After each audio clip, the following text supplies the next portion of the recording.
Hi, so if you are doing the mystery quilt and you've decided that you want to use the Tucker trimmer to make your hourglass, this is how you would do it.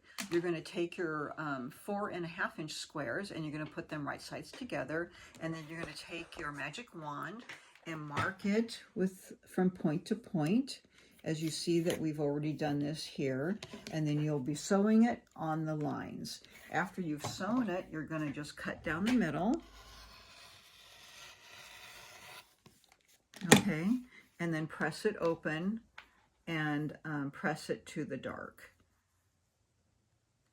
Okay, so you'll press each one to the dark.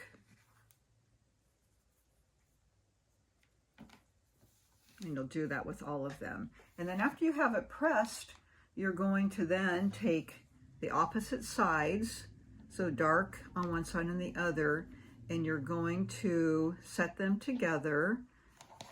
You'll have to kind of go in. I kind of start beyond and then push it together and feel where they nest together. So you really have to feel where they're going to nest together. And we've already done that here. So we've pressed that and we've, put them in. Like I'll often put a pin on each side.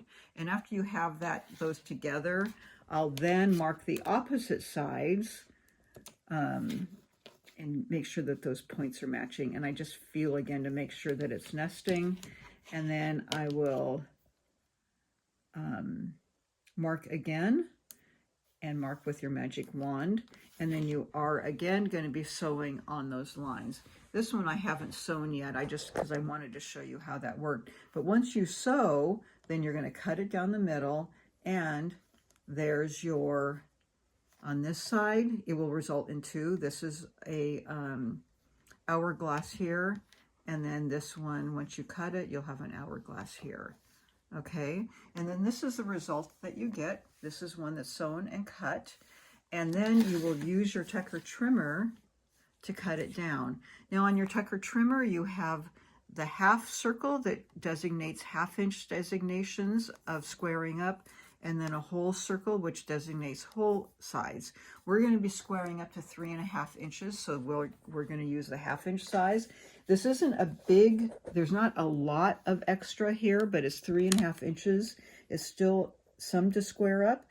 So there's one line, it's a solid line, and I put it on this, line of the hourglass, and then there's a little dotted line, so I get them to go on each side, matching it up, and then it matches down the center. So you see I still have a little bit of open area, and then I square it up first on this side.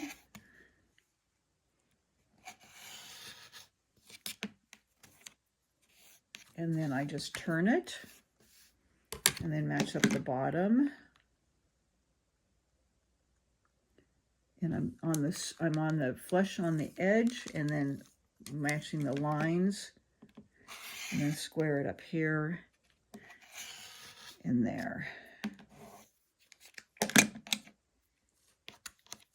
And then I have a good hourglass right there for 3.5 inches.